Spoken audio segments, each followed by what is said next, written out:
Welcome to the Lgct Grand Prix analysis after the 10th stage of the season in Monaco. With a 7-week break coming up, Ujana Vidzani had decided to test the horses and riders one more time, and some will say he took that a little bit too serious. With just 2 clears in round 1 and the same 3 riders on the podium as in 2021, you can imagine there is quite a lot to talk about. So welcome to the Lgct Grand Prix analysis.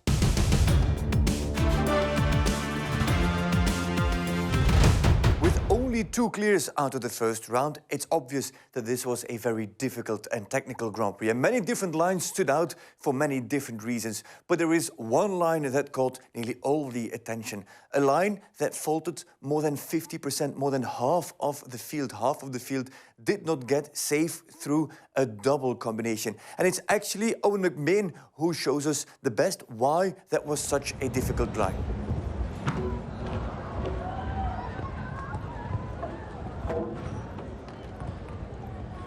Now, there's actually a lot going on in that round of Owen McMahon, but to really understand it, we have to look at the 3D at the course plan. Well, actually, in this case, not a course plan, we've got a beautiful drone shot from the top of the arena that perfectly explains what was going on inside that ring.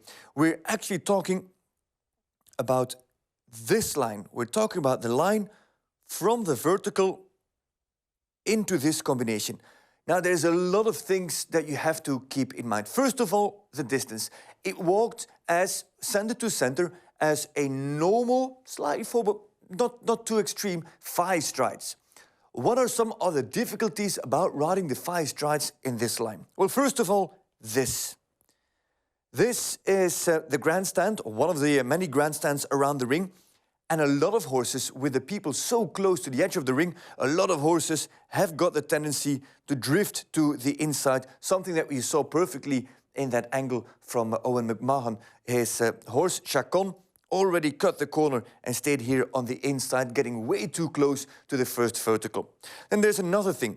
There's the Longines clock right here, and hospitality here. When the horses jump out of that combination, they slow down and they back off from that hospitality, staying a little bit shy and not really jumping across. So the line, the distance is an issue. The pace that many actually had coming to fence 5, to the vertical, that led them too fast into this line, and then a lot of horses drifting away from the edge of the ring to the inside, falling to the inside. Those are some of the explanations why many faults occurred. Now let's have a look at a few of those faults that explain this theory. Here, for example, is Laura Klaphaken. Klaphaken with a big striding Davenport. Here it seems fairly okay, but if you look at the replay, look at this, how Davenport stays on the inside, is a little bit hesitant to go to the edge of the ring. And with that big stride of Davenport, Klaphaken gets way too close to the first vertical in that combination. That's Laura Klaphaken on Davenport. Now, that had mainly to do with rideability or the will of Davenport to go to the outside. That wasn't there on that occasion, on that Grand Prix on Saturday in Monaco. Few other explanations have got something to do with pace. Pace, for example, that you could get when flying over the oxer, a horse accelerating, or, and we'll see that later on, somebody who really tried to get there on a fast 4.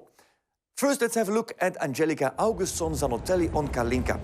She gets a very big swing over this vertical, and then Kalinka takes a little bit too much of the initiative and drags Angelica Augustsson a fraction too deep to that vertical of the double combination. This is Simon Delestre. He was very late to go, actually, in the Grand Prix. And at that point, we barely had any clears. What am I saying? We had no clears at that point. So Delestre rode with the back of his mind the possibility of having a fault. So he thought, let's go quite fast. If you looked that round back in the highlights or in the replay of the Grand Prix, you'll see that Delestre already starts with a high pace from fence 1 through his course. And I think that pace caught up with him at the vertical into the double. So those are riders and combinations that came in with too much pace into that double combination. Maybe also affected by the edge of the ring and the horses drifting a little bit, but still the pace was too high.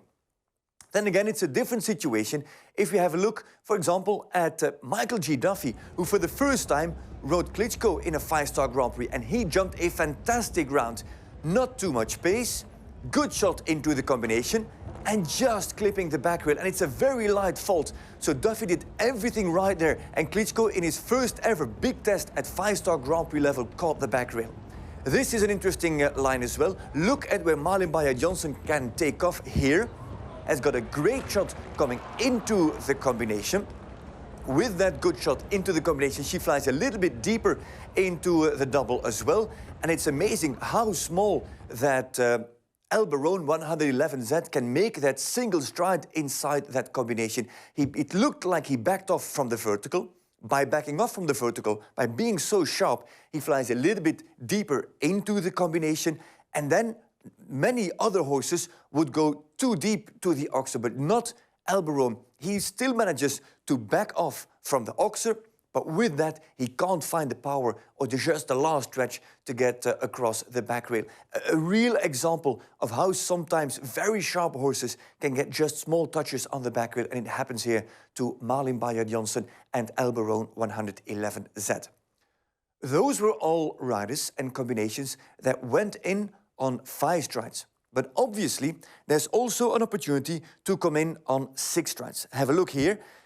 This is more or less the line of the 5s, the 6 strides. They need to go much wider to make those 6 steps fit into the combination. And again, if you know that you're on a horse that is a little bit shy of the edges, you don't want to try 6.